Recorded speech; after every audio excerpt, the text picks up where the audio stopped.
आउज़ुबिल्लाहिमिनश्शैतानिर्रजीम बिस्मिल्लाहिर्रहमानिर्रहीम। सही बुखारी हदीस नंबर 9।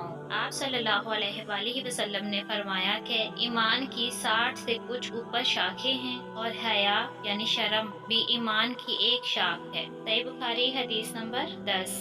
आप सल्लल्लाहु अलैहि वसल्लम ने फरमाया, मुसलमान वो है जिसकी जुबान और हाथ से मुसलमान बचे रहें, और मुहाजिर वो है जो इन कामों को छोड़ दे जिनसे अल्लाह ने मना फरमाया है। सही बुखारी हदीस नंबर 11। लोगों ने पूछा, या रसूल अल्लाह, कौन सा इस्लाम अफजल है? तो नबी ने फरमाया, वो जिसके मानने वाले मुसलमानों की जुबान और हाथ से सारे मुसलमान सलामती में रहें। सही बुखारी हदीस नंबर 12। एक दिन एक आदमी ने हजूर सल्लल्लाहु अलैहि वसल्लम से पूछा कि कौन सा इस्लाम बेहतर है। फरमाया, ये कि तुम खाना खिलाओ और जिसको पहचानो इसको भी और जिसको ना पहचानो इसको भी, अलगर सबको सलाम करो। सही बुखारी हदीस नंबर 13। हजूर सल्लल्लाहु अलैहि वसल्लम ने फरमाया, तुम में से कोई शख्स ईमानदार ना होगा जब तक अपने भाई के लिए वो ना चाहे जो अपने नफ्स के लिए चाहता है। सल्लु अलल हबीब सल्लल्लाहु तआला अला मुहम्मद।